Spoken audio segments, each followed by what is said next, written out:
How elites are building and pushing us into a digital prison.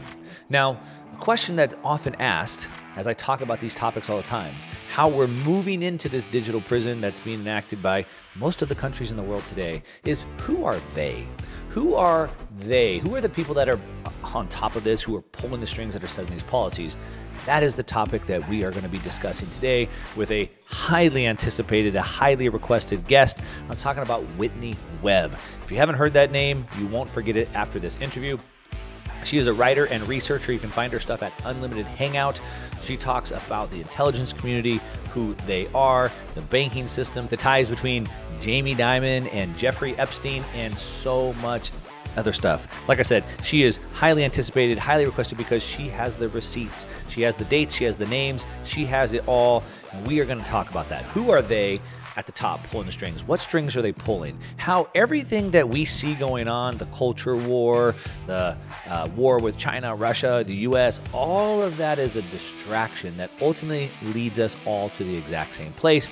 How the banking crisis is being used to push us into a system of control, and so much other stuff. This was a really good conversation with Whitney Webb. Like I said, you can find her stuff at unlimitedhangout.com. You can find her on Twitter at _Whitney Webb. We'll link to it all down below. It's a long interview, but it's one you don't want to miss. I really hope that you'll listen, take some notes, and more importantly, share this information.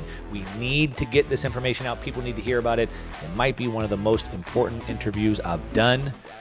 So spread this information. Now, I also want to say that she is going to be attending and speaking at the same event I'm going to be attending and speaking at, which is in about a month. It's the Bitcoin conference happening in Miami. There's a link down below to all her stuff. There's also a link to get a discount on tickets. If you want to come, meet Whitney, meet myself, there's a discount down below. And if you buy using my discount code, send me a message, and I'm having a little special get-together, and I'll invite you to it. All right, with that, let's go ahead and just jump into this interview. Like I said, it's one of the most important interviews I've done on this channel, and I really hope you listen to the whole thing. Let's just jump right into it.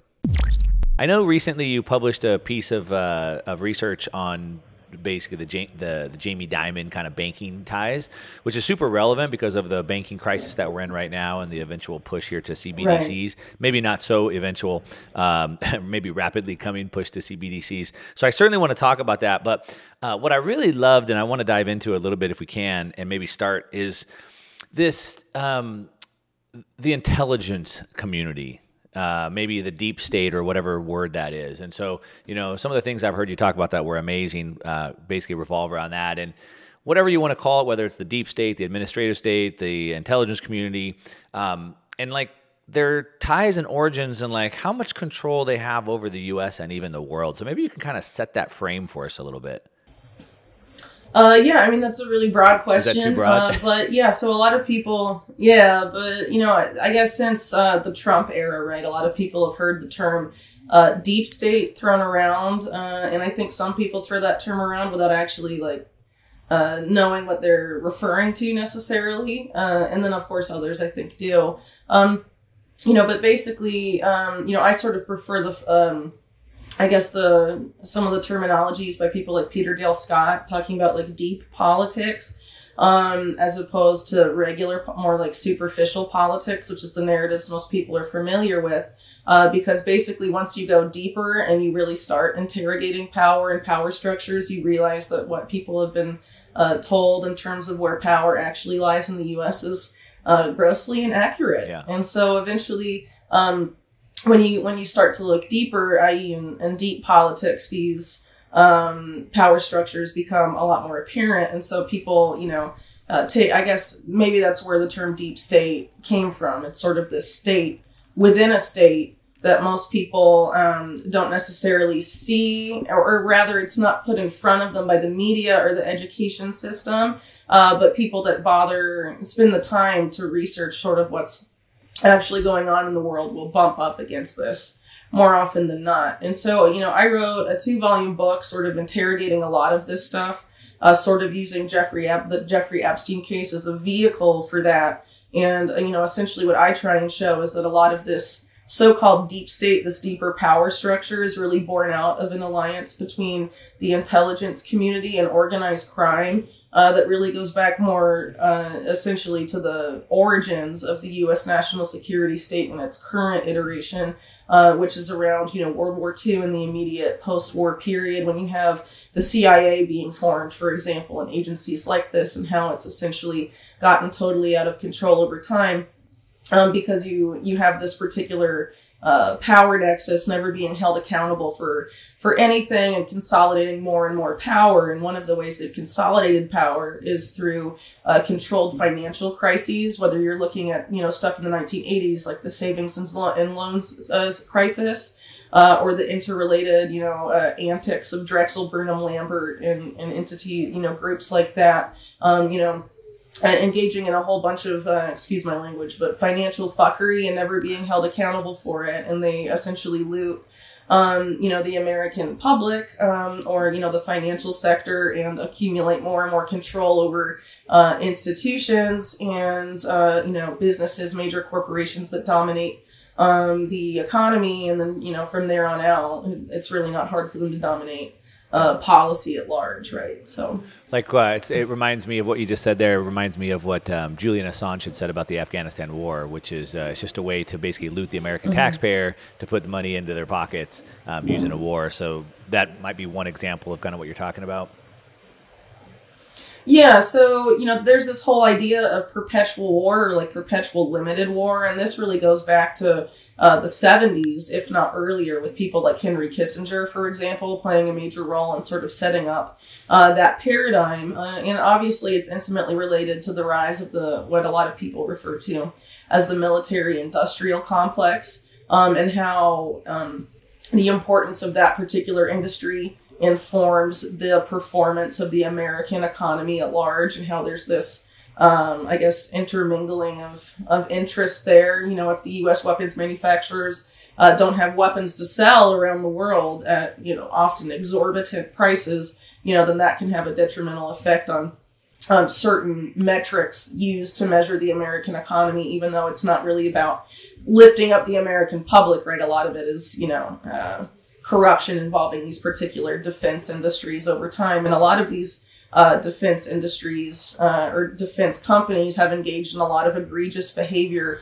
For example, excessively overcharging the Pentagon, engaging in provable fraud, and also selling out classified material, technological advantages of the U.S. military to ostensible adversary nations for their benefit, the benefit of these companies, because they get profit, out of. Yeah. They make money off. Unfortunately, of that, you just have to. And so. You just have to follow the incentives to find out where the conspiracy may lie. And obviously, as a business, the goal is to grow that business, right? And so you need to find more customers. And if there's no war, there's no business. So something I wrote about in my recent piece on Jamie Dimon, I was talking about this company that Jamie Dimon and his mentor Sandy Weil used to create what is now Citigroup Commercial Credit Corporation, and its parent company Control Data Corporation. And in sort of exploring these companies, I talk about their ties to a particular power nexus that involves prominent individuals of the 70s. And in this period of time, for example, Samuel Pisar is the person I refer to there, who most people might know now as being the stepfather of the current U.S. Secretary of State, Anthony Blinken. And Samuel Pisar was telling Congress in the early 70s, he was talking about how the nation state was becoming irrelevant, and there was the rise of what he called the trans-ideological corporation, and that this was essentially a merging of private Western capitalist enterprises with communist state-run enterprises. And the goal was to essentially create a mass consolidation between East and West of corporate power to create essentially a one world economy, I guess you could say, but really this powerful economic bloc that was more powerful than any national government in the world. And so you have people like Samuel Pisar being involved with that. And he, of course, was, the lawyer and well-known confidant for people like Robert Maxwell, as well as, people like controversial businessmen like Armand Hammer, the head of Occidental Petroleum, and then you have a lot of other entities in this mix as well. And like the Trilateral Commission, for example, of the Rockefellers has emerged, became prominent around the same period of time, and has a essentially analogous agenda. This idea of consolidating power over the economic engines of the world under a specific block that makes the nation state and national sovereignty completely irrelevant. And this was back in the 70s, right? So I think if you look at how these groups have developed since then and how these particular policies they were promoting back then have advanced, it's really staggering. How far along this has gone, essentially. And so I think the more financial crises we see, including this current one, this current banking crisis, it's just going to be even deeper and more extensive consolidation than arguably we've probably ever seen before. You have people like Edward Dowd, for example, in a recent interview talking about how he thinks by 2025 that there'll just be 6 banks left in the U.S. And a lot of these banking crises, arguably manufactured over the past several decades, have intentionally led to the collapse of numerous banks. And at the same time, you've had this parallel policy of building the too big to fail banks through extensive mergers and, the pressure on policymakers to make a lot of mergers that would have previously been illegal possible. Citigroup again pops up in there. Arguably, Sandy Weill was one of the major forces in getting Glass-Steagall, the Glass-Steagall Act repealed because Glass-Steagall didn't permit his existing, the company he was running at the time, Travelers Group, from merging with Citibank to create Citigroup. Right. Yeah. And so he was putting a lot of pressure on his friend Robert Rubin, right, to sort of affect that policy change for the purpose of making bigger and bigger banks, increased consolidation, right? And so now, these have been deliberate policies over time, and I really wish more people would pay attention to them, just because it's eventually we're ending up in this new paradigm where it's pretty clear why they've been consolidating control over the banking sector the way they have been. And it's because we're entering a new paradigm where they're trying to essentially change what money is and what the economy is.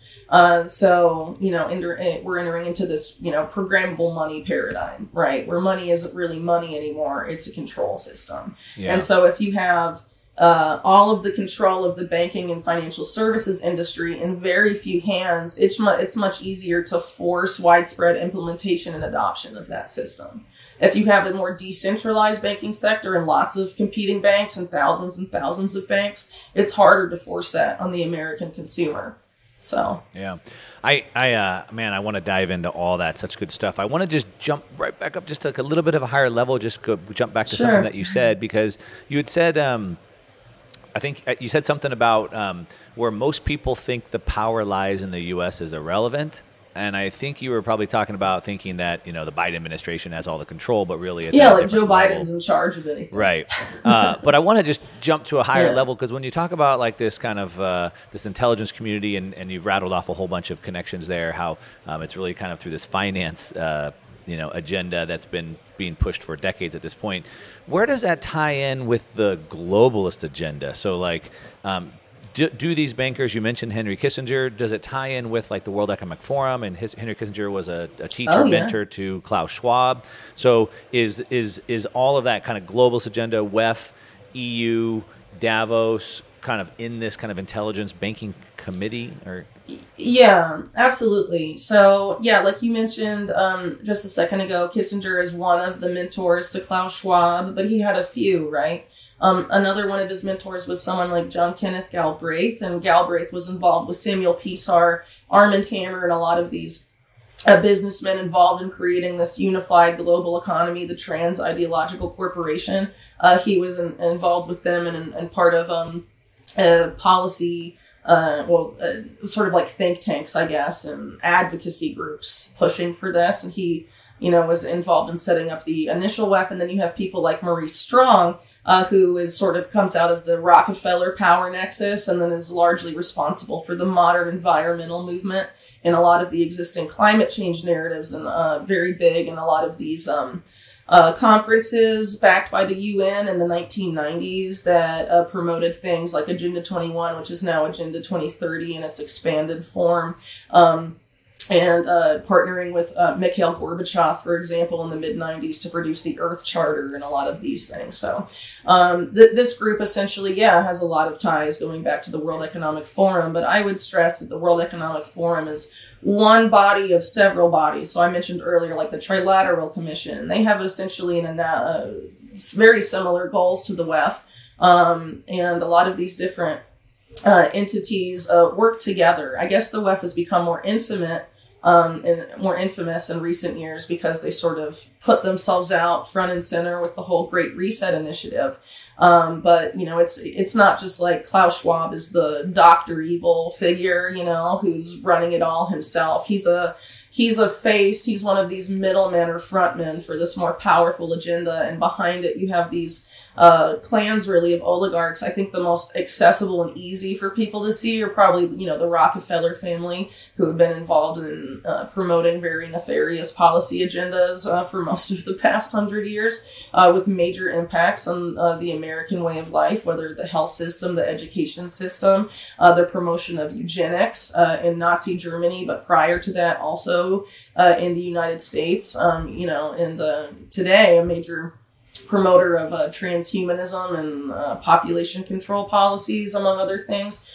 So you've seen these particular groups, develop over time, and there's different times where, you have sort of these interconnected entities, and at certain times, some are more infamous than others, right? So maybe in the 70s and the 80s, the Trilateral Commission was getting more attention, but the WEF wasn't, right? And now the WEF's more notorious, but essentially you have a lot of these interconnected groups, and these are the people that write the policies that sort of then trickle down into national governments. I would argue that a lot of the legislation and policies being implemented by national governments, and whether that's the legislative or executive branch in the United States, those policies come to lawmakers from these groups like the WEF or the Carnegie Endowment or the Trilateral Commission. And these entities essentially see governments as existing as what the UN refers to as enabling environments. The power and role of the national government is an enabling environment for policy drafted by these people that a lot of the time don't even live in the country where it's being implemented. And that's how you get this policy framework where, when COVID-19 comes around, you have essentially every country, even if they're ostensible adversaries, operating in lockstep, essentially, when it comes to COVID and biosecurity policy. And the same, too, with things like central bank digital currencies, the digital ID, biometric paradigm. Supposedly, we're told, right, that the U.S. and Europe are gearing up to fight a big war against, the BRICS powers, mainly Russia and China. But arguably, BRICS is more advanced on all of those policies that I just mentioned than even the West, even though, a lot of people see those policies as coming from ostensibly Western-based institutions like the World Economic Forum, which is, in Davos, Switzerland, right? So, it seems when you look at it through that angle, a lot of these conflicts that are sort of promoted to us at what I would argue is a more superficial policy level, it's like team sports. I think the transnational power structure behind this has been planning for sort of a baton pass from the West to the East or the BRICS countries, for quite a long time. And I don't really see it, as necessarily being the way it's promoted to people right now as, I see that as a more superficial narrative, I guess you could say. Yeah. I don't know where you would put George Soros in this, but I know he's, him and others like him have been very vocal about having to bring the U.S. down. And I think part of that is to get that baton shift, as you called it, right? If we bring the U.S. down, then those other countries can kind of rise up. Would that be kind of what you're talking about? So it's been, they've been vocal about that. I think Soros is one of many people that operate on this front. Soros and people like Bill Gates, they throw their money around ostensibly through what they describe, right, as philanthropic institutions. And what that exists to do is, again, connect these entities creating the policies, like the WEF, for example, to the national government, or either whether that's directly or through like an NGO, or I guess an example would be like the Bill and Melinda Gates Foundation serves a similar role, and then you have Soros and his Open Society foundations. Essentially what you're having is, okay, we'll fund you this money, but we want you to do this, right? In response, we want you to implement or promote these policies. And you have a lot of pressure on individual politicians. You have financing of the media, and then you have an army essentially of non-governmental organizations or NGOs that are pushing different countries in particular directions, right? Yeah. And I think at particular given times when they want a particular country to go in a certain direction more quickly, they up the ante, they increase the funding, they create even more NGOs in that particular locality for that explicit purpose, and push things in the direction they want. And a lot of times that's through manufactured chaos. Or manufactured riots, unrest, all sorts of stuff. Not to say that all unrest in the world is orchestrated in this way, but some of it certainly is, with the purpose of either overthrowing governments or forcing policy changes that otherwise wouldn't happen. Yeah, well, they certainly add fuel to the fire in cases to stoke that. Going back to something that you said, the funding. And so when you chase this all down, which is why I guess we started with kind of these bankers. So when you chase it all down, it really comes down to the funding. So I've seen the org chart of this global public-private partnership, and so kind of to the point that you have like the BIS sitting up at the top of that, right? The bank, and maybe you might think of the IMF at the top of that. And so when you this is a very broad question, but people would say, well, who are they? When you say who are they, and of course you've rattled off like 50 names, but if you boil this down, I mean, it all kind of goes up to the funding, which is the bankers, whoever controls that, maybe at the IMF or the BIS level, and then through funding to these different nations, it's kind of like a pay to play. Like, okay, we'll give you the funding if you do these things. So is that kind of how you see that hierarchy being? Yeah, but I don't know if I'd put the IMF at the top. I sort of see the IMF sort of as like the Gates Foundation, in the sense that it weaponizes debt to force policy changes on countries. Actually, the U.S. military is openly referred in past documents that have come out to the IMF as being an unconventional financial weapon of U.S. imperial power. But then, again, with the shift in the whole economic paradigm and global power paradigm we're seeing right now, it's going to become a financial weapon for somebody else. And that's why you have Larry Fink, for example, a WEF trustee and head of BlackRock, saying, if we want to be really serious, he says, about climate change, but it's obviously not about that. We need to reimagine the World Bank and the IMF. So there's this major effort of the global elite, you could call them, to reimagine the IMF and the World Bank specifically. But I think the BIS is definitely a different animal for sure, because they're the central banks of central banks. But the problem is, they're arguably the least transparent organization out of all the ones I've mentioned so far. It's really hard to know exactly who exerts ultimate control over the BIS, and they're immune to things like Freedom of Information Act requests, and they have all sorts of types of immunity from being more transparent. But ultimately, they're essentially in control of the money supply. So you could argue whoever controls them is pulling the strings of most of this. But, I don't necessarily claim to know who exactly those people are, sure, right, that are above the BIS and telling all of the people that work there what to do. But I think it is clear, if you see them as near the top of this hierarchy, then you need to pay very close attention to what these people say. Mm-hmm. And when you have the head of the BIS, like Augustine Carson's, the Stay Puffed Marshmallow Man himself, saying stuff that CBDC is all about total control, essentially, and the end of financial anonymity, then you know that at the people at the top, that is their goal, is the end of financial anonymity and complete control. So it's really irrelevant then in that case, if you want to continue having your civil liberties and any degree of economic freedom, who is exactly making that policy. That is the policy coming from the top, whoever is at the top. Doesn't matter as much when you know what they're trying to do, and they're trying to essentially end economic freedom globally. So that's something that I think most people can oppose without necessarily knowing, who is the they in the shadows. But I think there's enough people that are put out in front of us that I tend to refer to as the sort of these middleman characters, whether it's Klaus Schwab or Bill Gates. They let out more of the agenda when they openly talk about what they want to see implemented as well. And a lot of it, they'll dress up in this faux communitarian rhetoric, or what I sometimes call like Star Trek logic, the needs of the many outweigh the needs of the few. Yeah. They frame it this way, but they don't believe that themselves. That's the talking point for the little people, right? Because they want the little people to make all the sacrifice, and they have no intention of changing how they live their day-to-day lives. And this programmable money behind, within the CBDC,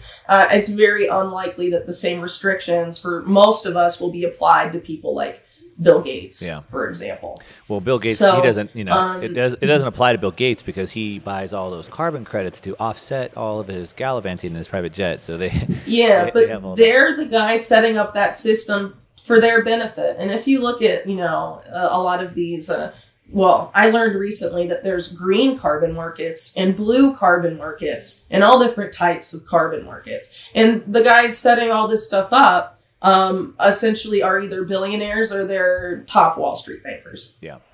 People like Bush's Treasury Secretary, Hank Paulson, former head of Goldman Sachs, the guy that said if we don't bail out Wall Street in 2008, they're going to declare martial law. That's the guy involved with a lot of the green finance of today. People like that. Or Mark Carney, right? Former head of the Bank of England, Bank of Canada. He's like the top UN guy for their climate change stuff. And another one is Mike Bloomberg. People that think these people actually care about the environment have to be completely brainwashed. I don't know how they could take that at face value. I mean, these are like insane predatory billionaires. Yeah, Mark Carney is certainly one of those, and I did some brain damage by reading his book Values, and it's certainly painted a bleak picture. He's like, hey, look, people need to understand the future is going to be worse. Like people will travel less, people will eat, and he just calls it out. And he kind of, and I'm like, man, I kind of believe like when these people talk, we should listen because they're kind of telling us what's happening, or at least what their goal is.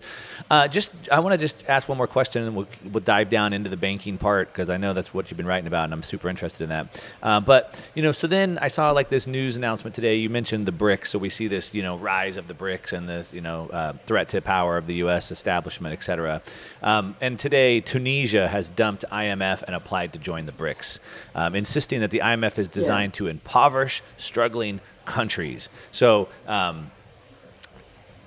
is that like they're moving from one team to the next, but both teams are underneath this BIS umbrella? Well, definitely, yeah, because look at all the BRICS countries. Who has the most advanced CBDCs in the world? And it's China and Russia. Yeah. Right? So it's not like you're going to join Team BRICS and then not have to deal with CBDCs or the digital ID agenda or the technocracy agenda or any of these things, right? So that's ultimately where when it comes to the IMF...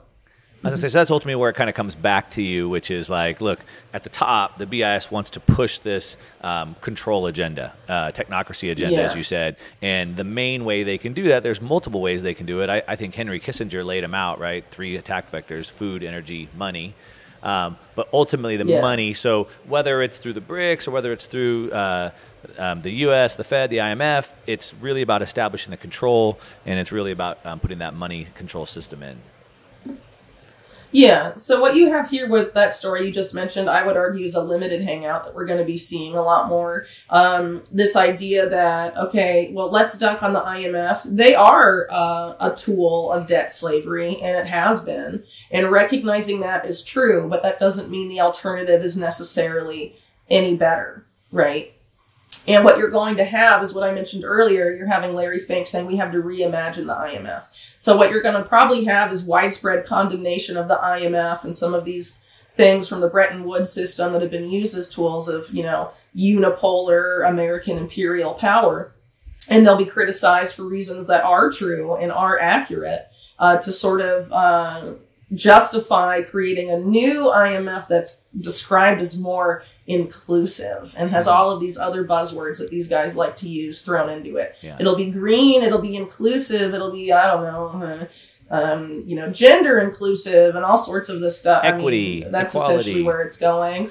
Exactly. And so that's really what to watch out for. And then that's not just going to happen to the IMF. That's going to happen, across the board. And that's going to be how they try and herd people into this new corral that's really essentially the same system, just there's different people at the seats around the table, but the table's the same and the game's the same, right?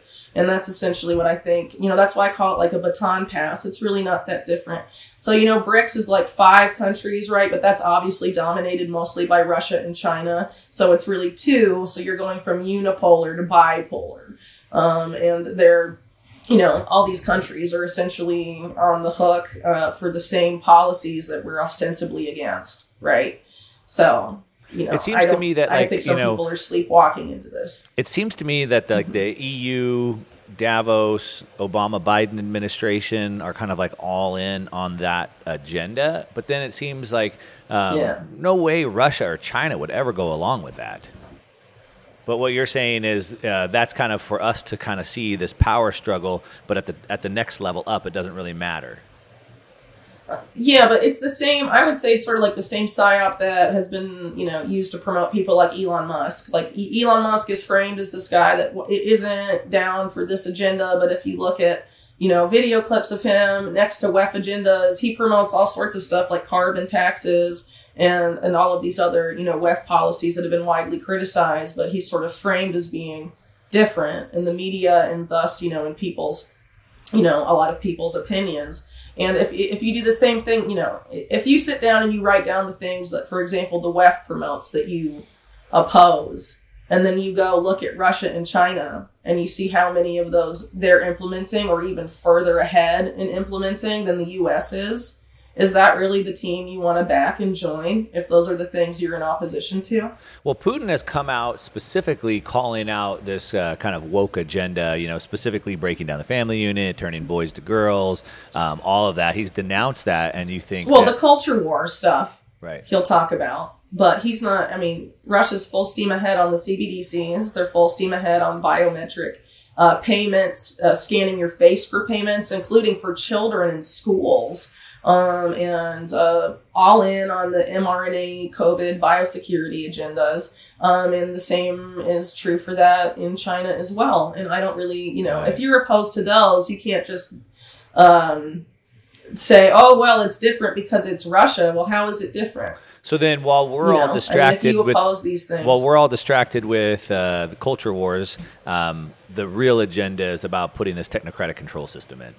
We're all being preoccupied. Well, I think the culture war, to an extent, is to keep people divided and very busy while they implement what is essentially a control system masquerading as a financial system. So let's talk over everybody. Let's talk about that control system then. So I know we want to go there. So through money, ultimately the control is through money. And, from a philosophical level, I look at money as like a communication, right? It communicates value. So maybe it's a control over all communication, movement, communication, and money exchange? Yeah, I think that's fair. There's a major effort, for example, you have a major effort globally to essentially digitalize everything. That's a big part of the so-called Great Reset, which is really... what the Great Reset really is moving from the pre-COVID paradigm into the fourth industrial revolution paradigm, right? Where everything is digitalized, and as described by the authors of the term, it's a fusion of our physical and digital selves, right? So at the same time you have this push to digitalize everything, you have this push to control the digital space. And we've seen that in a big way over the past several years with censorship, but it goes far beyond that. So, I've written for a couple years about a public-private partnership housed within the World Economic Forum called the Partnership Against Cybercrime. And I think this entity is very significant because, for example, on the public side, you have the U.S. Department of Justice, the FBI and the Secret Service on board. And then you have major, some of the most powerful banks in the country, like Bank of America, involved in this. And this particular policy or public-private partnership is pushing forth insane policies that aim to not just end financial anonymity completely, but also online anonymity, period. by linking all your online activity to a government issued ID, which is part of this digital ID paradigm. But really that particular agenda in the US is actually quite old. It goes back to the Obama administration when there was this effort to implement what they were calling a driver's license for the internet. So there's this ultimate goal of having your internet access, period, being tied to a government issued ID. And that way they can know what you're watching, what you're reading, what you post on social media.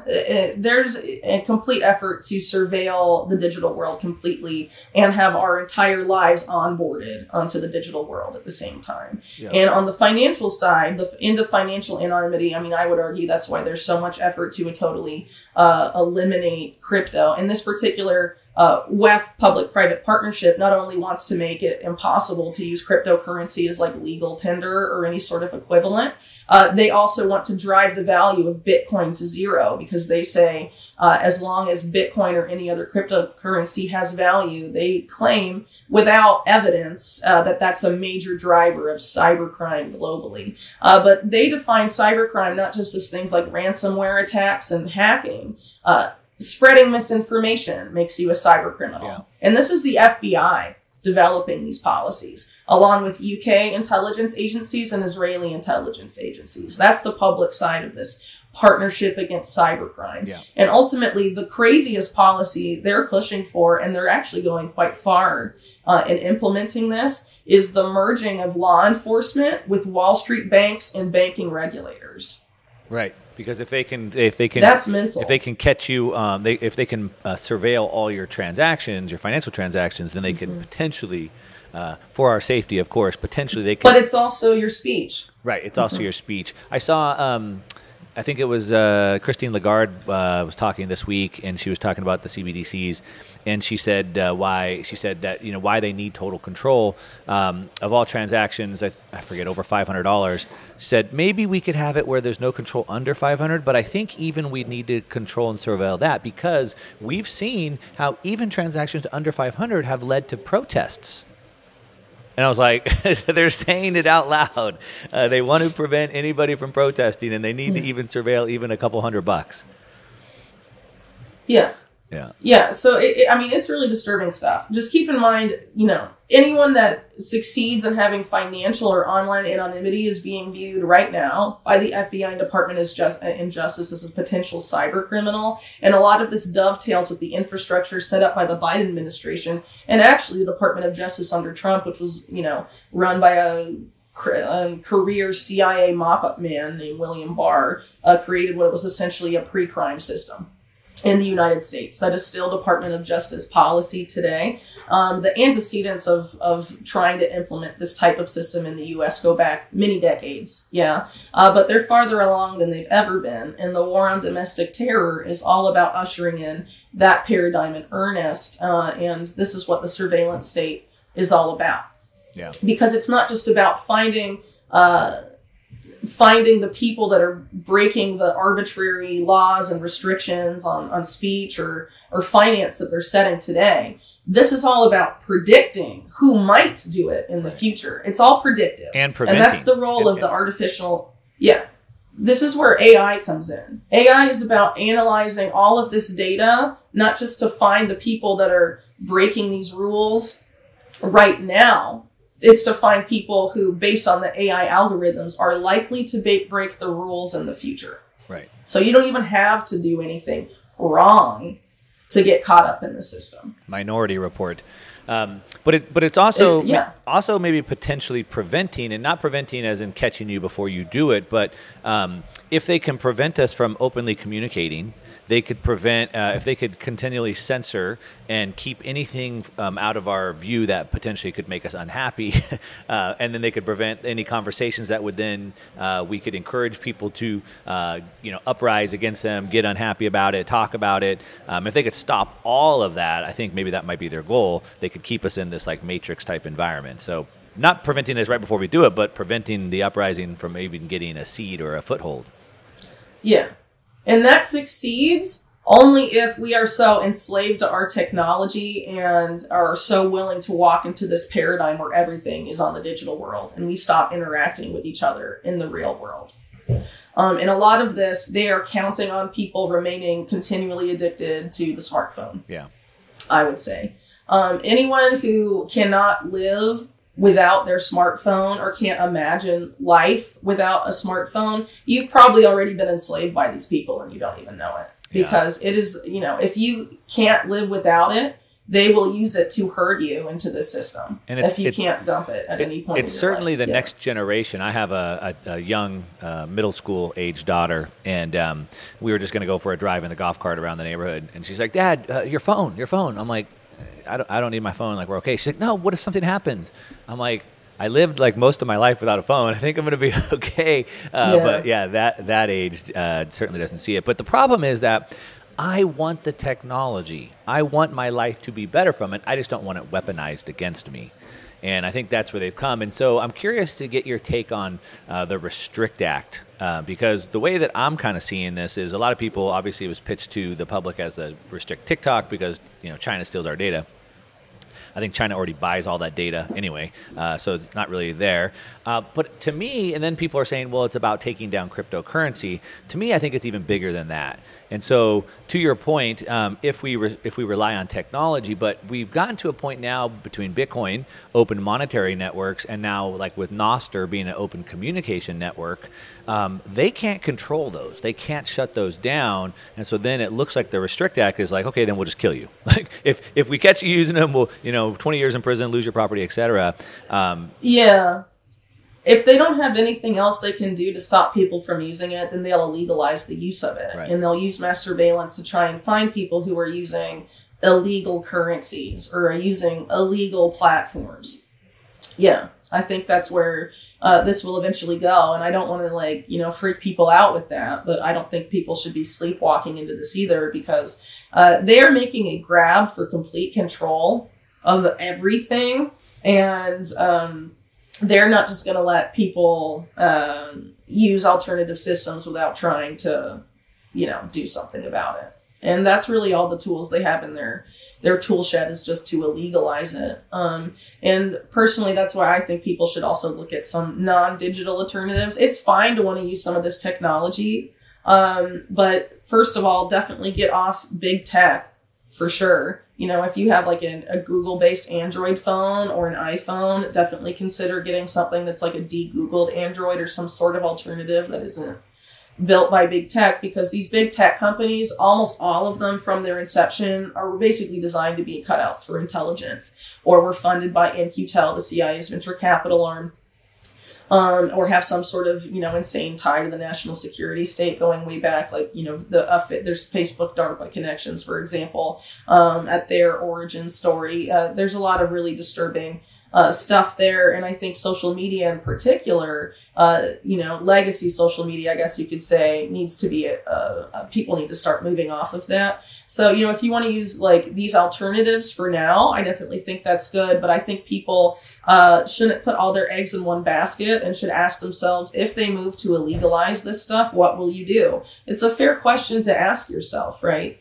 In the meantime, before that, I definitely think it makes sense to use those things. But people need to be looking at alternatives to big tech stuff, and also, thinking about what these guys are going to try and do to maintain power. And it's very possible that, they'll just take away major swaths of the internet. So one thing I like to tell people is, if there's particular information online that you think you will need in the future, save a copy offline, like put it on a hard drive or something, and store information and stuff too, because this is ultimately, they're trying to weaponize information. So misinformation, disinformation, all of this stuff, the censorship agenda, it's like the burning of the Library of Alexandria, a long time ago. It's about taking that information out of the public knowledge, right? Fahrenheit 451.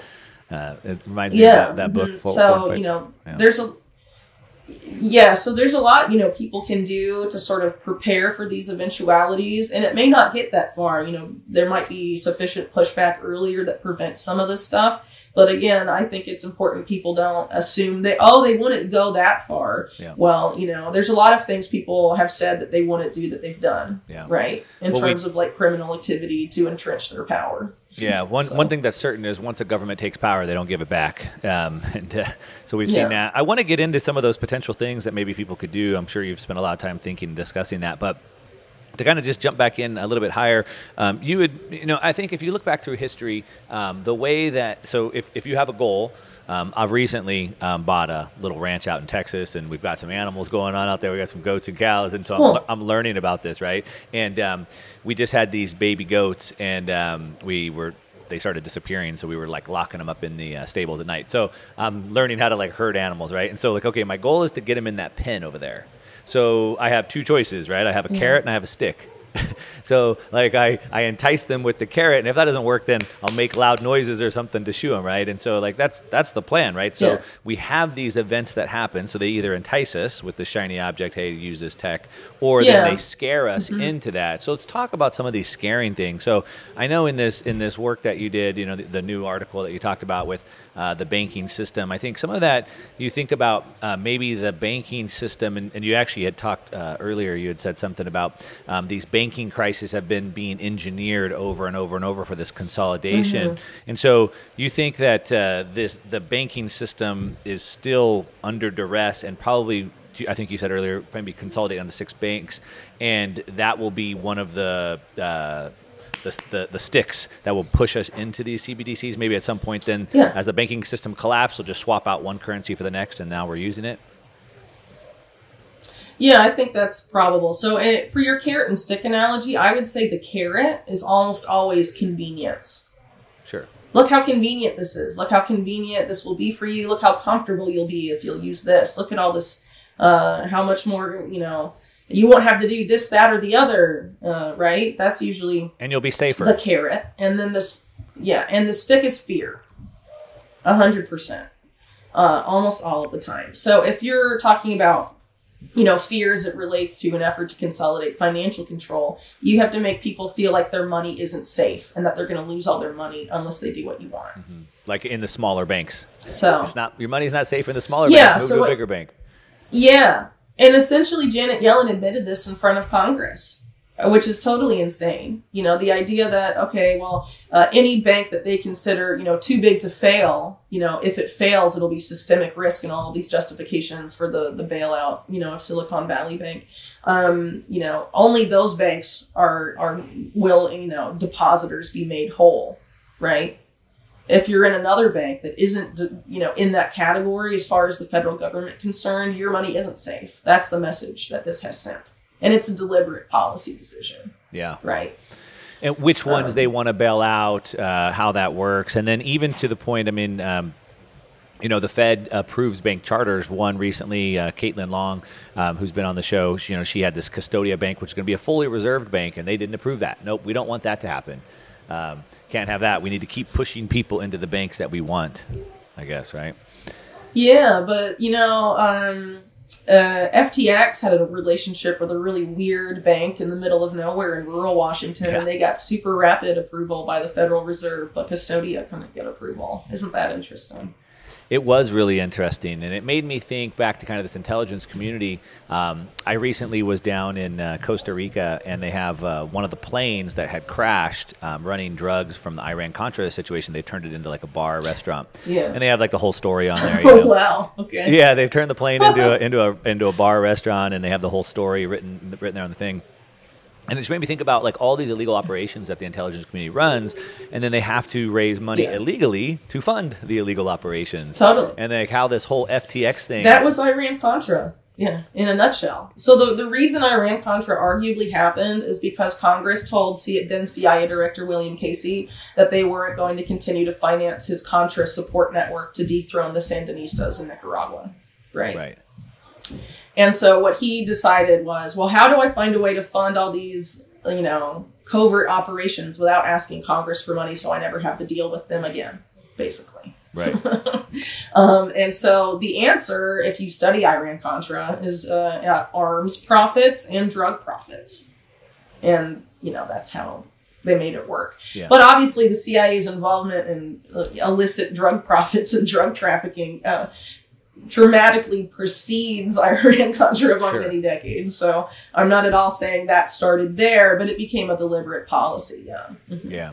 But it just makes me think about back to, you know, FTX and then that bank, that little bank that they had, and how did that rise up so fast? To your point, got rushed through, kind of fast tracked, et cetera. And, you know, was there something going on there that maybe they were using to funnel money out? We obviously saw ties with FTX and Ukraine, which is sort of like this. Very possible. Yeah. Mm-hmm. Yeah. Very possible. So, and back to the banking collapse, I mean, do you think that at some point probably they'll just swap out the money in the bank? So now, you know, the banks crash. I guess, you know, you have to think about possible scenarios, I guess, at this point, right? We don't know, but like potentially there's like another bank crash and like FDIC is going to come in and bail you out. Don't worry. And then, by the way, here's your new. So this doesn't happen again. We want to make sure, you know, it was the depositors that pulled too much money out of the banks that have caused this problem to happen. And so what we're going to do is we're going to make sure that doesn't happen anymore. And so now you can just use this new CBDC. Of course, they won't call it that. Yeah. 80% of all dollar transactions are digital anyway. So we're already using digital dollars. And so, hey, now it's just a CBDC. They don't tell us that because there's outrage over that. But next thing you know, we're just kind of using the system and we didn't even know it. Yeah, I think that's possible. But you have to keep in mind, too, that, you know, I think the banking crisis is one way they're going to herd people into the CBDC digital dollar. But I think another way that's happening in a parallel fashion with the banking crisis is the end of the dollar as the global reserve currency. And so when the dollar stops being the global reserve currency, it's very hard to isolate the American public from poor American monetary policy decisions. So it's likely that that's going to cause problems for the dollar as well, at least as far as the regular American's concerned, in terms of, you know, making it harder to mitigate inflation, for example. So if you have a dollar that is rapidly losing value at the same time that banks are collapsing, then it's much easier to say, here's a dollar alternative that is worth more than, you know, the dollar that's essentially rapidly becoming toilet paper, right? Which we have Bitcoin. So we already have that. But to the point that you were kind of making before, you know, that's why there's all these attacks coming down on it, because they don't want to have any kind of escape hatch or any kind of safety. Yeah. And as I mentioned earlier, there's this WEF entity that involves the FBI and Department of Justice. They don't just want to make it illegal to use Bitcoin. They want to drive the value of Bitcoin to zero. They want to make it worthless. Yeah. Because they claim that it will create cybercrime if it continues to have value. I mean, it's a completely insane argument devoid of any evidence, it's not, but this is what they say. It's not, though. I mean, any gold bug would argue that's what they've been doing to gold for 100 years as well, trying to drive the value of gold. Oh, right. No, but I mean the argument that Bitcoin being allowed to exist and have value automatically means that there will be hacks and cybercrime. When hacks and cybercrime precede Bitcoin's existence by a number of years, and to act like taking Bitcoin out of the equation will all of a sudden eliminate cybercrime. I mean, it's delusional. But I don't think they necessarily believe that, right? They want an end to financial anonymity and online anonymity, and they have specific policies about how to bring that change. And I think there's a lot of possibility as well. For example, just a few months ago at the WEF annual meeting, the big Davos meeting, you have probably the second guy at the WEF under Schwab saying in the next 2 years, there's going to be a catastrophic cyber attack. Right. Yeah. That will make COVID look like nothing. And even during the COVID era, you know, they were sort of saying similar things, the cyber pandemic and all of this stuff. So I think it's very possible that, you know, they'll make people make a situation where people will demand a safe and regulated internet. Yeah. Right. So we'll see what happens. But I think there's a lot of different possibilities in play, and none of them are good. And I think, you know, we should, like you said earlier, pay attention to what these people say. You know, if one thing doesn't work, maybe they'll go to the next thing, because ultimately they're looking for the justification that makes people fearful enough to go the way they want. And so if one thing doesn't stick, then they'll go to the next thing, and so on. I think the one... So I think we need to... maybe we'll talk about some things that maybe how this plays out or what we can do about it. But the one thing I think about in regards to that, Bitcoin specifically, is a lot of that kind of takes like this Western view or maybe a developed world view where really we have 3 billion people living under very harsh authoritarian regimes right now, living in double or triple digit inflation. Currencies are collapsing left and right. Nigeria is a perfect example of that. The people moved to Bitcoin. Like, hey, our currency is losing value so fast, we're just going to start using Bitcoin. They rolled out the Naira, and the people are like, why would we use the Naira, the CBDC in Nigeria? Like, why would we use that? It's the same thing. It's losing value. We're good. We got Bitcoin. Then they started trying to do the carrot, which was, hey, we'll give you discounts if you use it, things like that. And then came the stick, which is okay. Yeah, and they made cash disappear that was in the Nigeria stick. also. That was a stick, but the people are still using it. The demand is only growing, and it's almost sort of like, the war on drugs. I think about like when the government tells me you shouldn't do drugs, it doesn't really make me want to go do drugs. I know that drugs are bad for me. I won't perform well. But when they say you don't have a right to hold your wealth in a way we can't steal from you, and you can't transact unless we say can't, it's like it sort of makes people want to go to that. So even in the U.S., if they were to swap it out and say we'll kill you if we catch you with it, there's still billions of people around the world that could drive demand for that potentially. Sure. Well, I mean, all the regulatory pressure on crypto in the U.S. right now is driving a lot of crypto companies to do business elsewhere, right? That are not the U.S. and looking to countries that are currently more crypto friendly, right? So, I mean, you may see an exodus in that sense. But personally, I think, if the more widely used and adopted something like Bitcoin is, the harder it would be for them to completely illegalize its use without coming up against a bigger wall. Yeah. And then you have game theory. If it's harder... Well, you have game theory and you have competition, right? And so, the lag makes it hard. You have game theory and you have competition, and so then the U.S. can say we're not allowed to have internet here, and then other nations have internet, and you can kind of see how that plays out. So, that will be interesting. Now, I want to go back to another thing that I think, is probably very helpful for us to kind of fight and push back against this, which is, of course, just awareness and just, communication. I know you're not a super fan by any means of Elon Musk. And again, maybe we're looking at things on a micro level when things are being done on a macro level. But it was interesting last night at the time of this recording, which is April 12th here. The night before, last night, Elon Musk was on a Twitter space with a reporter from the BBC. He had 3.3 million people on that, which for comparison's sake, CNN, maybe the largest news station in the U.S., gets a few 100,000 people on a broadcast. They had 3.3 million. And Elon Musk was talking with the BBC reporter, and the reporter said, hey, since you've removed these guardrails and you've removed these people moderating content, the rise of hate speech and all this stuff has gotten so crazy. And he's like, okay, so like, give me an example. And of course he couldn't. And then they started talking about the New York Post or New York Times as well. And it looked like in front of 3.3 million people, he made mainstream media look irrelevant, obsolete, biased, look clownish. The New York Times as well. And so we're seeing this massive distrust of mainstream media, which is how the government controls the narrative. And so even though that's on Twitter, it's not on Nostr or something like that, that narrative is being spread through open communication. We're starting to figure out who the clowns are and where the right information is. And that growing distrust, that growing collective conversation is certainly, I would think, certainly helping to push back and kind of keep these in their place. Is that one way that we kind of help this?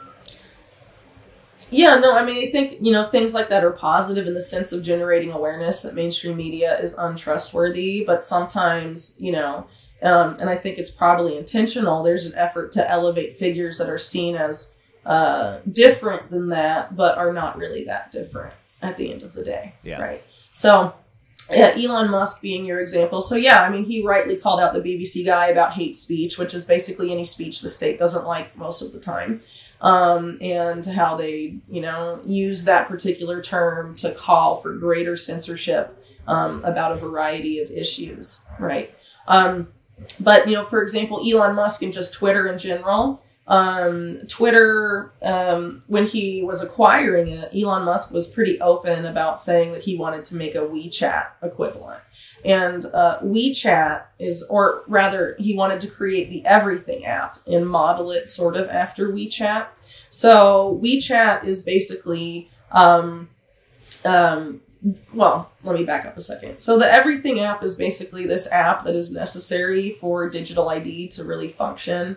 And digital ID being the center of like your life and the fourth industrial revolution that's connected to everything you do, a centralized way of surveilling all of your activity. And so the agenda I mentioned earlier about tying, your social media activity to a government issued ID. Well, Elon Musk is actually already rolling that out with Twitter Blue.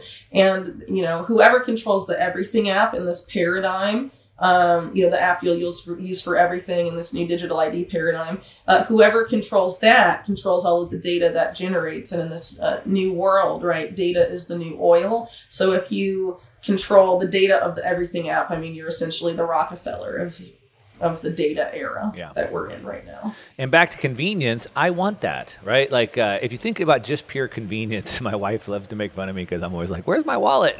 I can't think of my wallet. And she loves to make fun of me. And it's like, just for pure convenience, like, why do I need to carry around a wallet? Wouldn't it be cool if I just had a chip in my arm and I had everything right there? Right? And so if you think about it from a convenience standpoint, and so an Everything app sort of sounds convenient. I want to, one thing that I'm thinking about pushing back on this is you had mentioned this public-private partnership. And so that's kind of where, you know, the WEF and really I think this ultimate goal is like, hey, let's just have the governments and the corporations work together. Let's have the FBI and Twitter work together to censor speech, et cetera. But I think what they have wrong is, well, everything. But I think what they misunderstand is how capitalism works and how human ingenuity works. So they think they can have like this subservient class of slaves, but like who's going to design their next ship and like satellite phones? Like, and so I think they miss this human ingenuity side that comes from freedom and communication, and they misunderstand capitalism, which of course is why they want to shut it down. So they think that if they could have the public and the private partnerships work together, corporations and governments could control the people. But corporations are owned by shareholders, which are you and I. And the shareholders need the business to grow, which means they need consumers, which are you and I. And so at the end of the day, it seems like we are the ones that have the power if we were to exercise that properly. I think the problem is that entrepreneurs... For now, but I think the problem is that entrepreneurs have been asleep at the wheel and haven't created enough competition in the marketplace, and us as consumers haven't supported those entrepreneurs. So a couple ideas just in regards to this. So, okay, Elon Musk wants to make an Everything app, a WeChat, and maybe it's not nefarious. Maybe he just wants to build this or whatever. We sleepwalk into it because I want the convenience, and that would be very dangerous if somebody has all that data to the point you made. But then, like Jack Dorsey, he went and created Web 5. Which is basically a DID, a decentralized ID, where I can own my ID. It's hashed in the Bitcoin blockchain, for example. And now I own my data. And if like, I don't know if you're familiar with how that works, Nostr is also similar where I own a private key. So it's sort of like, if it's sort of like email, where I own my email list, and whether I use Gmail or I use Proton Mail or Hotmail, I can just move my list wherever I want. And so that's kind of how these DIDs work. So like, while we're sleepwalking into Elon Musk WeChat or whatever that's going to be, we're also seeing entrepreneurs in the free market creating alternatives that we could jump into if we were to support those things. I suppose, but frankly, I think the powers that be are interested in having only the options that they can control for the purposes they want be the only game in town. Sure. Hence the Restrict Act.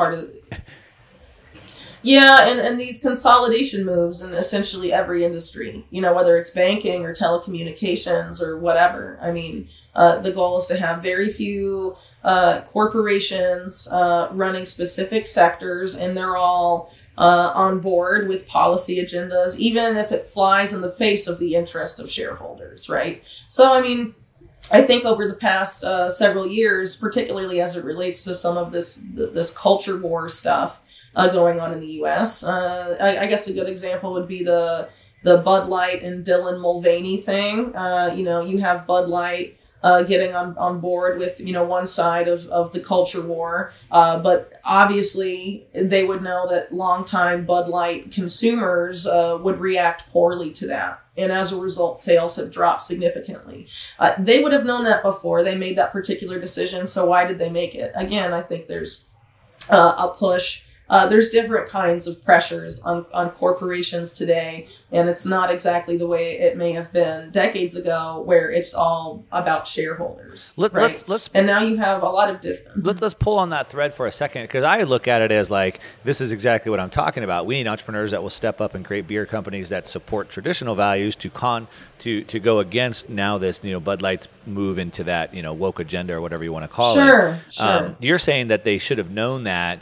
Maybe not. I think these guys might be so blind. I think Bud Light would have. Well, maybe. I think Bud Light would have known that, but because, I think they made that particular decision because there's other pressures on corporations right now to support one particular side of all these different competing agendas. And there certainly is. There certainly is. They have diversity quotas and things like that they have to have. So in a normal capitalist paradigm, right, you would have what you have happen. An entrepreneur comes up and makes a different kind of beer that, appeals to traditional values and promotes that and all of that. And it would take Bud Light's previous market share and stuff like that, right? But that's not always how it happens, because in the U.S. today, essentially the power structure of the U.S. operates like the mafia. And so if you have a particular person rising up who won't play ball, there's intervention. So it's not necessarily,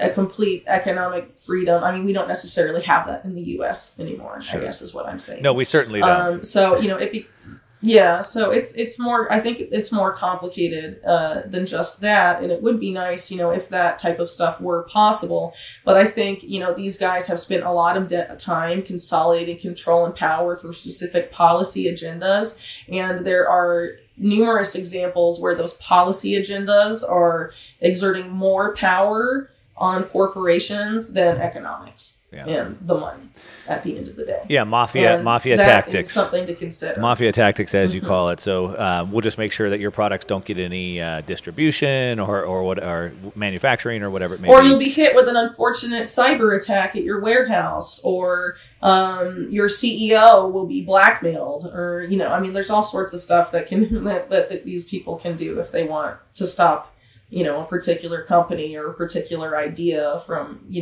becoming widely adopted or used by the American public and consumer. Yeah. I think there's a lot of interest there. And so going back to, what we've talked a little bit about with the consolidation of banks, for example. So you mentioned earlier that I've written about Jamie Dimon recently.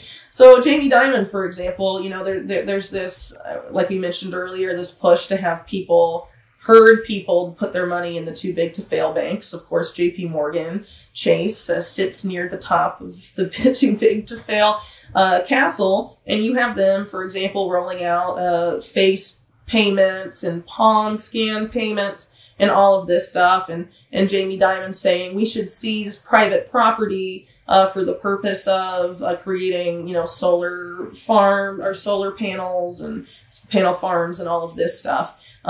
So that's pretty extraordinary. And if you consider that, if what, some people have predicted comes to pass and the amount of available banks in the U.S. Becomes 5 or 6 by 2025, and all the heads of those banks support those policies and decide, oh, well, actually, we've decided for reason X, Y, and Z, that now we're not going to have credit cards and debit cards anymore, and you can only there's no cash, so you'll have to pay with your face or with your palm. Everyone will have to do it, right? Yeah. Because they want to keep using those banks. And the sky is the limit there, right? If they want to implement carbon tracking or all of this stuff, if Jamie Dimon is essentially signal that he's on board for, how many other Wall Street bankers like him are on board for that? I have a feeling that if you're having this deliberate policy to make certain banks collapse and force through fear a lion's share of American consumers to move their money to banks that are on board for these policies, that's very unsettling, to say the very least. And I think that's part of why it's happening. And it's not economics, regular capitalism that's causing this to happen. These are deliberate policies being made to push the American economy and the American consumer in a particular direction. to be forced into these new paradigms that we've been talking about today. And so the fewer and fewer corporations left in each sector, the easier it is to force widespread adoption and implementation of these policies. For sure, which is why we have to continue to push for decentralization. We have to counteract that. Totally. Man, there's so many angles we can go into, but I know we got to start wrapping this up here. You've done so much work, so I'm going to encourage everyone. We'll link to everything down below to go check out your work. But so much stuff into kind of the medical side and the transhuman side and the mRNAs and all that stuff, the transportation side. I mean, there's so much more there. That could be talked about, but we'll kind of, like I said, start wrapping it up. But something that I've been kind of talking about is sort of like this battle for the fate of humanity, where if they get this control system put in and they could manipulate our thoughts through what we see on social media, prevent us from having open communication, control, surveil everything, this communication platform control platform as you're talking about, they could potentially, history is a long story of just revolution and then freedom, oppression, then revolution, freedom, oppression. And it's almost like that cycle could just end. And maybe there's a way where they do build this like digital panopticon that we don't come out of it, or they don't, or we stop them and prevent that from happening, and then maybe we have freedom forever. And it seems like that might be coming to head in the next couple of years here, maybe in the next 3 to 5 years. You had talked about, their plans over the last 70 years, Agenda 2020, how that's all kind of came to pass. Now there's Agenda 2030. So when you look at like the plans that they've told us, that they've written about in the books, the Fourth Turning and Great Reset books, where I tell people to go read those books because I sound crazy repeating what's in them. So just go read them. But when you read these agendas and you look at all this stuff like you're looking at, I mean, do you see this, like, what do you see happening in the next 3 to 5, 10 years, assuming their plans kind of come to pass?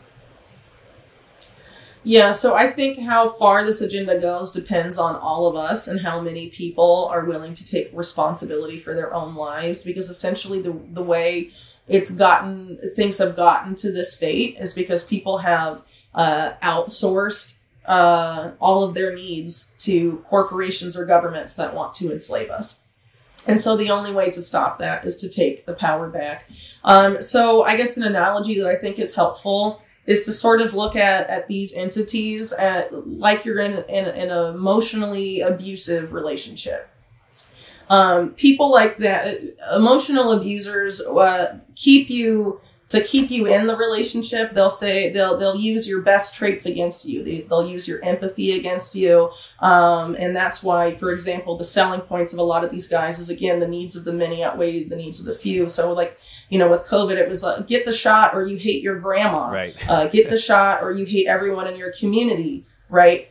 Or you have to eat bugs or you're going to kill the planet and all the animals that I love and stuff like that. I mean, it's this type of pressure. It's emotional abuse. So how do you deal with an emotionally abusive partner? You break up with them and you leave them, right? So, and you stop, you make sure they don't have power over you, power over your finances mainly, but power over you in general. And that's essentially, we have to make a break with the elite in that same way, looking at it, through that same lens, essentially. The more power they have over your life, the more screwed you will be. Yeah. Essentially. So this is why, me and some colleagues of mine, we talk a lot about building parallel systems, but ultimately, there are steps you can take no matter what your economic situation is to divest from this system. Yeah. And we need to do that, and we need to do it soon. And if people are lazy about it or so roped into all this convenience that we've been sold, then it's over for you, essentially. At least if you're trying to resist these paradigms, because this is a paradigm that we're entering into that is complete and total slavery. Maybe it won't start off seeming that bad, but we have very few liberties, civil liberties, left to lose.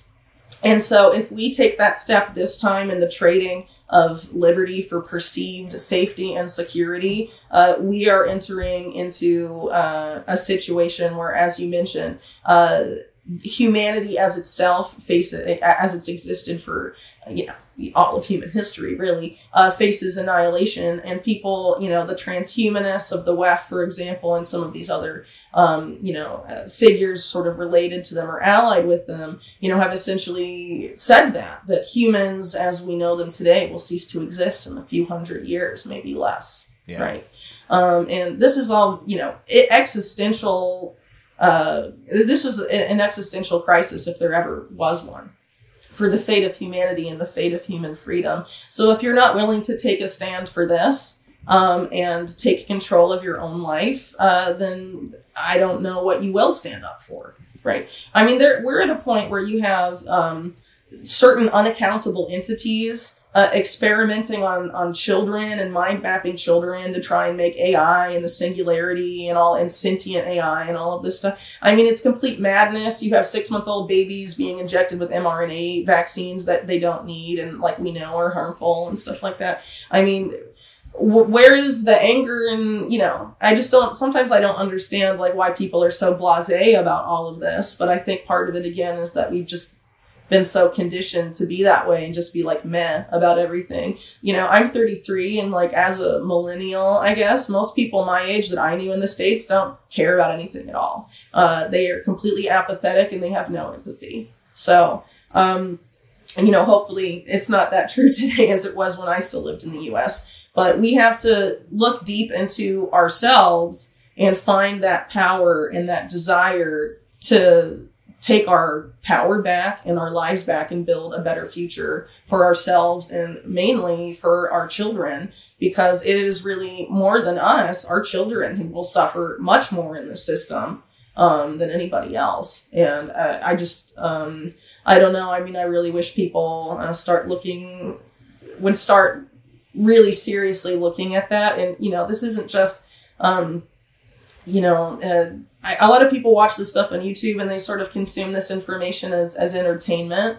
You know what I mean? But it's really a call to action. Yeah. And people really need to start doing something about it. And that doesn't necessarily mean violence, right? But there's the more people just need to divest from state and corporate power, and they need to do it fast. And, there's a lot of different ways to do that, but it really comes down to your willpower. And a lot of people don't really have free will anymore, in a sense. And then you have people like Yuval Noah Harari, a WEF affiliate, saying that soon there won't be free will at all, with the introduction of wearables and implantables and the moving of surveillance, not just from what you're doing in an exterior sense, but surveilling you internally, what's going on in your brain and your body. And he openly told the WEF, after telling them to build this technology, the people in the room at Davos, saying that once that happens, it's a digital dictatorship from which,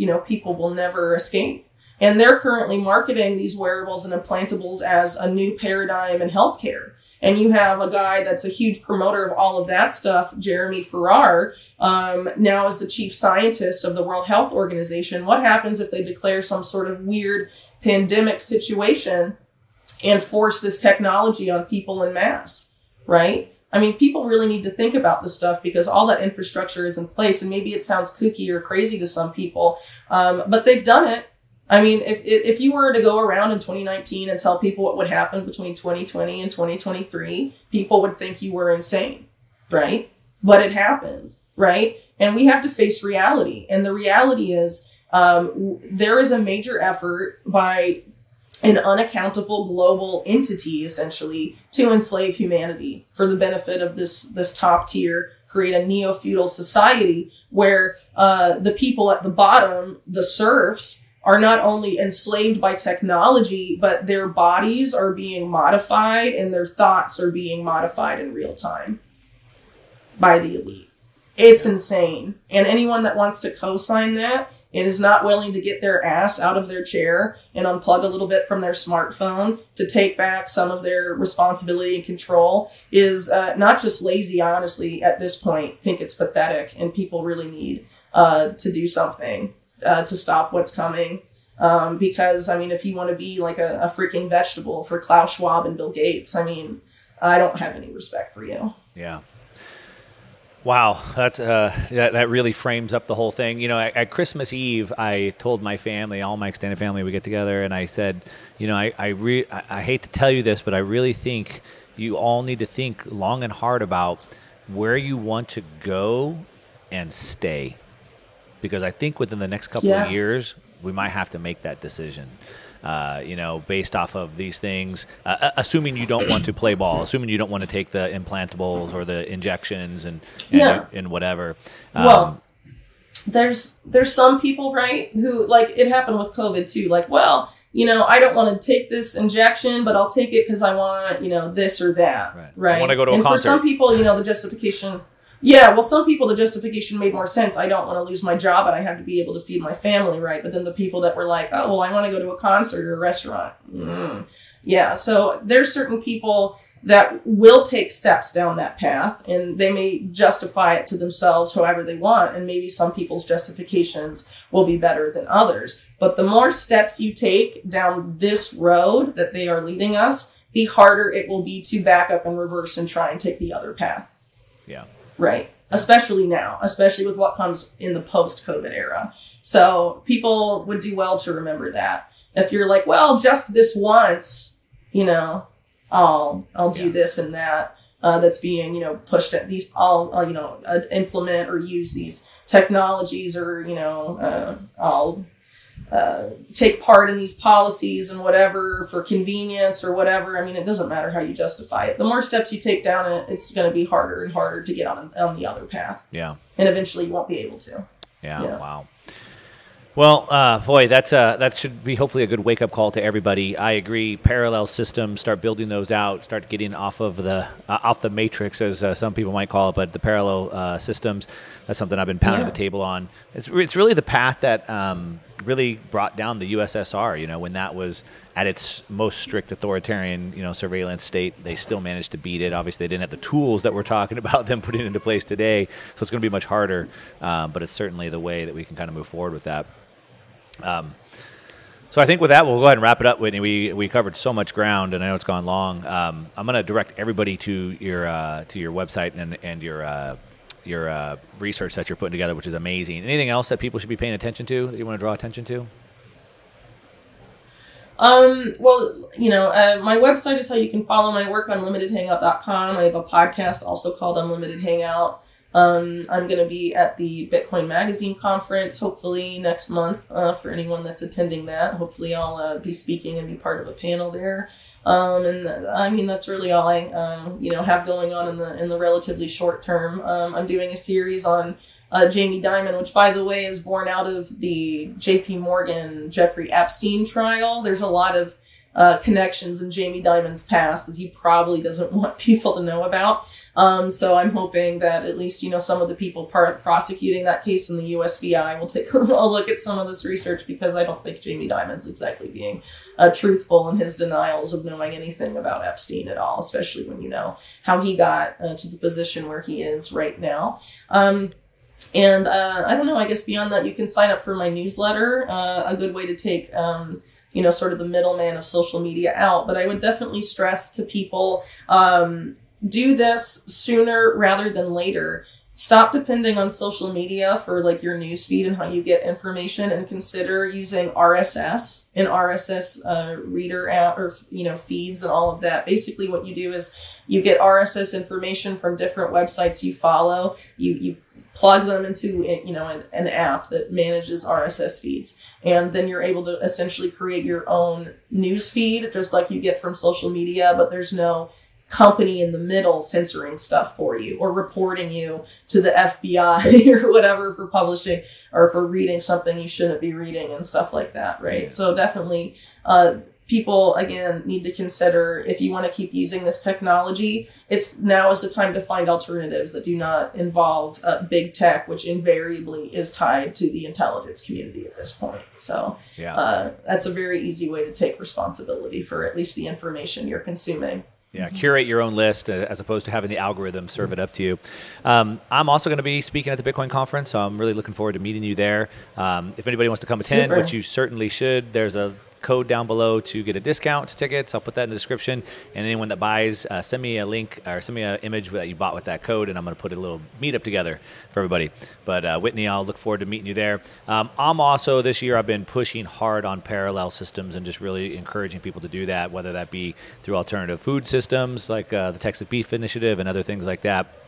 Communication protocols. There's a de-Googled phone company that I'm working with, kind of like you were talking about. So lots of things going on there.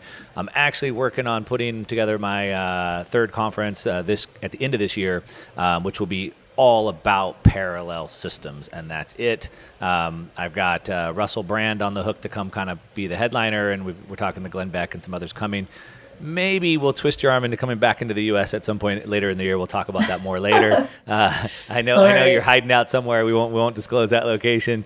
I don't know. I don't want to say hiding out. But you're not in the U.S. You don't live in the U.S. full time. Anyway, shoot, with that, I think we'll go ahead and sign off, Whitney. I appreciate all your time and your knowledge. And the last thing I would say is share this information. What she's saying is so powerful, so relevant, and we have to continue to wake people up to this. So talk about this with your friends, families, coworkers. Share this video. Just talk about it. Get her stuff and email it around or whatever you do. But don't let it just die with you. Go spread it. And with that, we'll sign it off. Thanks so much, Whitney. All right, that's a wrap. Hopefully you enjoyed this interview that I did with Whitney Webb. I enjoyed it. It might be the most important topic to talk about, the most important interview I've done. I really hope you'll take this information and go discuss it. Now, discussing it with your friends, families, coworkers is important. You might want to share this video because sometimes you might come off as like a crazy person reciting these things. So pass the interview along. Also, I recommend go back and read these people's books. Read The Fourth Industrial Revolution from Klaus Schwab. Read The Great Reset. Read Mark Carney's book, Values. Read what they've written. Read the UN's Agenda 2030. Read 2020 so you know what they had planned and what they're planning next. Read what they're saying. Go back to the source. Share this information and start building parallel structures. It's the only way we win through an economic means. This is not the time to withdraw and go live on a mountaintop. I could go disappear, live the rest of my life pretty well, but I care about my kids' future, and hopefully you do as well. So read the books, share the information, start building parallel structures. Let me know what you're doing in the comments down below to push back because it's that important. That's what I got. Give me a thumbs up if you like this video. Helps more people see these. Share the video, like I said. Subscribe if you're not already subscribed to the channel for more content like this. And that's what I got. To your success.